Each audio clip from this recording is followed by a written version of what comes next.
안녕하세요. 1월 21일 금요일 마이드라의 정진용 목사입니다.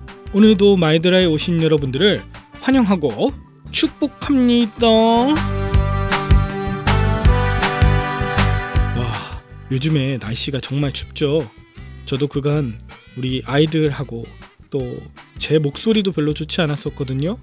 그런데 겨우겨우 요즘에 목소리도 이렇게 좀 회복이 되고 감기에서부터 자유로울 수 있던 것 같아요. 여러분 모두 걱정해 주셔서 감사드리고 저희 아이들도 계속해서 기도 부탁드리겠습니다. 자, 오늘 금요일인데요. 여러분 출근하시면서 또 오늘 등원시키면서 또 한 주간 고생하셨는데 오늘도 하나님께서 여러분들에게 힘 주시길 간절히 기대하는 마음으로 힘차게 마이드라를 출발해 보도록 하겠습니다. 자, 출발! 오늘 창세기 16장과 17장 사이에는 벌써 13년의 차이가 있는 겁니다. 아브라함이 99세에 하나님이 나타나시는데요. 너는 내 앞에서 행하여 완전하라 말씀하셔요.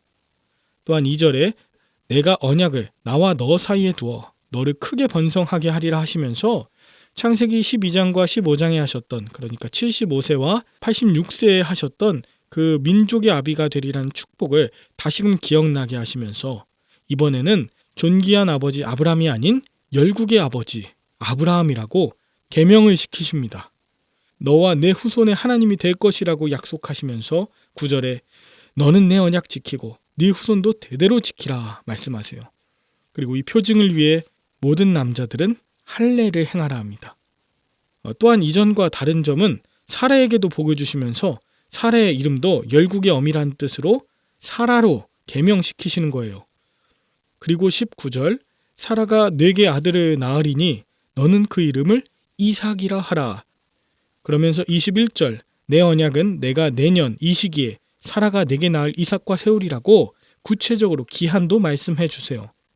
이에 아브라함이 이스마엘을 비롯한 모든 남자들에게 할례를 행하였다.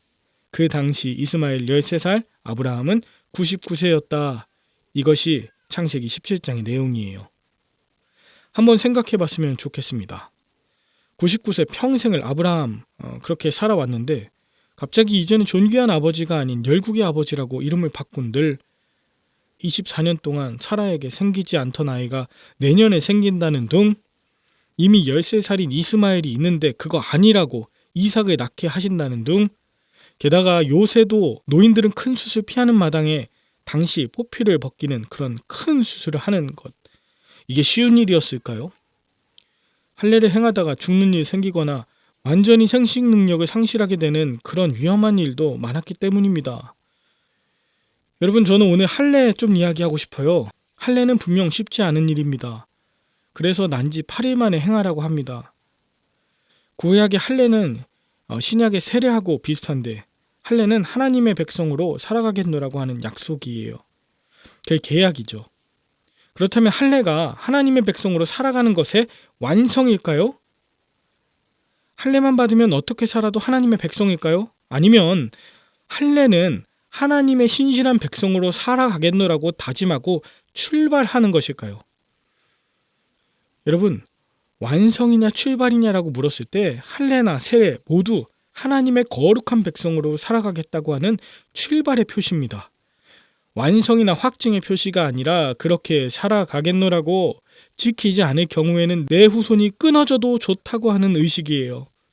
그럼에도 불구하고 많은 사람들이 마치 내가 할례를 받았으니 나는 무조건 구원이야 라고 생각했는데요. 이것은 구원파에서 말하는 구원과 다를 바가 없습니다.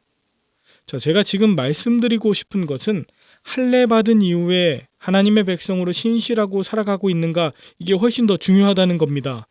세례 받은 것 자체가 중요한 것이 아니라 세례 받은 이후에 구원받은 그리스도인으로서 신실하게 살아가고 있는가, 이게 더 중요하다는 말이죠.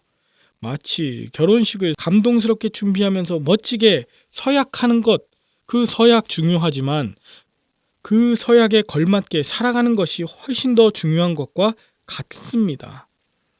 하나님께서 아브라함을 복의 근원으로 택하신 이유가 무엇이었나요? 창세기 12장에서 처음 그에게 복을 주시며 복의 근원으로 삼으시는 이유가 나오는데 3절에 보면 너를 축복하는 자에게는 내가 복을 내리고 내가 저주하는 자에게는 내가 저주하리니 땅의 모든 족속이 너로 말미암아 복을 얻을 것이라 하신지라. 땅의 모든 족속이 아브라함으로 말미암아 복을 얻게 하려 하심이었습니다.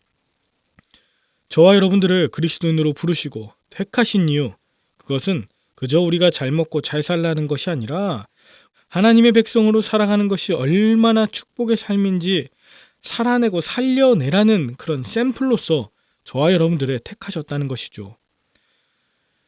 여러분, 하나님께서 아브라함에게 자손의 축복 주시고 가나안 땅 주시겠다고 한 진짜 이유가 뭐였냐면 창세기 15장 13절 16절 여호와께서 아브라함에게 이르시되 너는 반드시 알라. 그러면서 내 자손이 이방에서 객이 되어 그들을 섬기겠고 그들은 400년 동안 내 자손을 괴롭히리니, 이게 애굽이죠. 그 다음에 16절 17절에 보면 내 자손은 4대 만에 이 땅으로 돌아오리니 이는 아모리 족속의 죄악이 아직 가득 차지 아니함이니라 하시더니, 아모리 족속의 죄악, 그러니까 가나안에 살고 있던 그들의 죄악이 이미 심판을 받아 400년의 유예기간을 두신 거예요. 제가 이 말씀을 드리는 건 뭐냐면요, 우리가 축복받았다고 구원받았다고 하면서 그 삶이 하나님의 신실하심을 따르기보다 죄악을 따르고, 다시 말하면 우리가 할례받고 세례받았다고 하면서 여전히 우리의 삶이 하나님 믿기 이전에 아모리 족속과도 같다면 하나님은 그 축복, 그 땅 다시 되찾아 신실한 하나님의 자녀에게 주신다는 거예요. 촛대를 옮길 수도 있다는 그런 이야기입니다. 그러니 여러분, 육신의 할례가 중요한 것이 아닙니다. 아이 태어나면 포경을 하냐 마냐, 초등학교 때 하냐 마냐, 그런 것으로 고민하지 마시고 여러분 마음의 할례에 집중하십시오. 중요한 것은 이스마엘뿐 아니라 아브라함도 같이 할례를 받습니다. 자녀들에게만 신앙교육시키고 말씀으로 살라는 것이 아니라 우리 가정에 있는 모든 주님의 자녀들이 세상의 죄악과 욕심 아닌 그리스도의 법 안에서 서로 사랑하며 새 삶을 살길 원합니다. 날마다 죽고 날마다 주 안에서 살길 원합니다. 라고 고백한 거예요. 그렇게 결단하며 살아내시는 중에 하나님께서 아브라함에게 이삭과 같은 선물도 주시고 또 축복의 언약을 이루어 가실 것입니다. 저와 여러분들의 삶이 마지막 호흡까지 복의 근원의 샘플 되시길 간절히 바라며 함께 기도할까요? 하나님 아버지, 오늘 하나님께서 아브라함과 사라 이름을 고쳐주시며 기대하셨던 것처럼 우리도 주님 뜻을 기억하며 새 사람 새 삶을 살아가게 하여 주시옵소서. 육신적인 할례를 비롯해서 내 신앙 안에도 미신적인 요소가 너무나 많습니다. 내 삶의 방식과 죄악을 짓는 행위는 그대로이면서 세상이 말하는 성공 따라가는 자들 되지 않도록 날마다 십자가 바라보게 하여 주시옵소서. 우리 삶의 진정한 축복이자 그 길을 끝까지 걸어가신 예수님의 이름으로 기도합니다. 아멘. 오늘도 복의 근원 되시는 하루 되시길 바라며 저는 내일 다시 뵙도록 하겠습니다. 샬롬.